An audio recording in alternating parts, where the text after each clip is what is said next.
So this is a 55-gallon barrel. It's a pretty common barrel, but I wanted a waterproof lid, something that would seal out all the elements.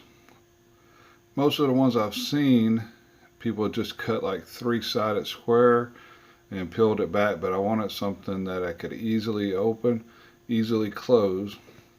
So I found these 5-gallon bucket lids at Home Depots and Lowe's, both had them, that have a screw-on lid, and they just snap right on the ring of a regular 5-gallon bucket. So what I did here was took a 5-gallon bucket, and I used my table saw just because I have it sitting there to make a nice smooth cut around. It didn't have to be that precise. You could have done it with a utility knife, a hacksaw, anything. But what I did was about 2 inches below the lip, the little band right there, is I cut it so I have just about 2 inches sticking down. And the reason I did that is the 55-gallon drum on the lids of these are not perfectly flat. Where the seam is, it concaves down. So after I cut my 5-gallon bucket to where I have the top lip that the lid that I bought from Home Depot is going to snap on, I laid it up on top of the barrel here and drew out my circle.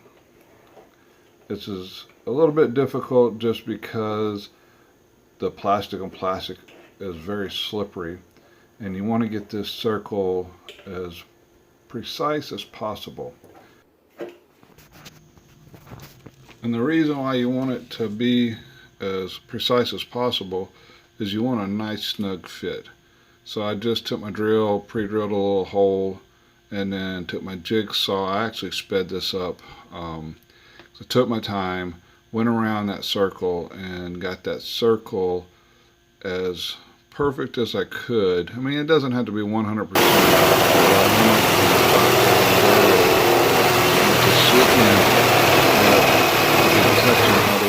I didn't want it real hard to go in.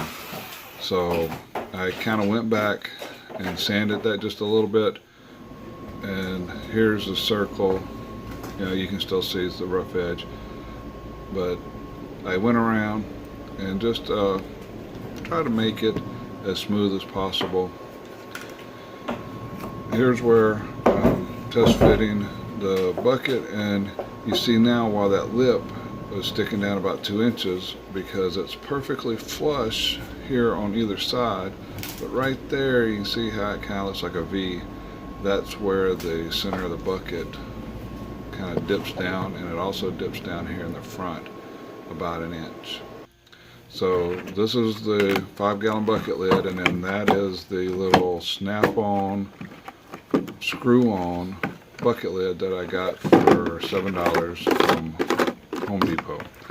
So it snaps on pretty good. There's an O-ring in where that ring goes onto the bucket lid, and then inside the lid that screws on is also a O-ring. So now that everything's good, I wanted to go ahead and put that lid on, and that kind of helped reinforce and made the bucket a little stronger. And then I took my magic marker here and kind of marked where the top of the barrel was.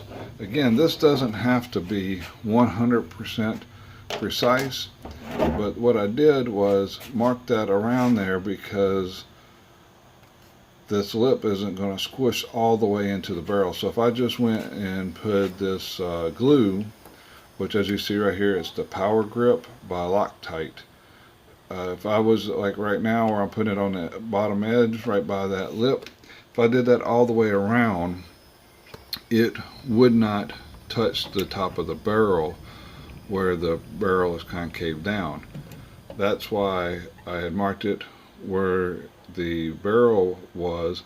So you see whenever I'm squirting the silicone here, I am actually coming up off and following my little line that I had marked, and then I come back down right to the edge of the lip. You know, I'm not being super precise, but I want to have this where it goes down and it squishes in and it touches the barrel and kind of gets in between the bucket here and the barrel, and that way it's on both of the pieces of plastic. So here's where I went ahead. This stuff's got like a 10-minute working time, so you got to be fairly quick. And you know, you can see how it's kind of angled right there, and then it squished down perfectly right in there. And then I let that set up.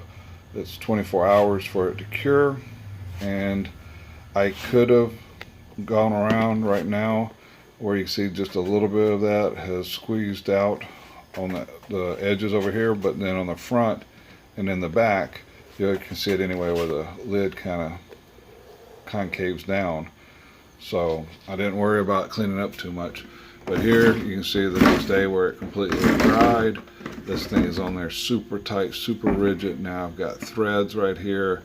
I've got a big 10-inch wide hole so I can dump feed or salt or whatever I want to keep in there. And then a quick flick of the wrist, it screws down and it's watertight. If you found this interesting and you liked it, give me a quick comment. Let me know if there was something I could do better. Like I said, I'm not a big professional YouTuber, so I'm looking for any feedback, and let me know if this helped out any. Thank you. And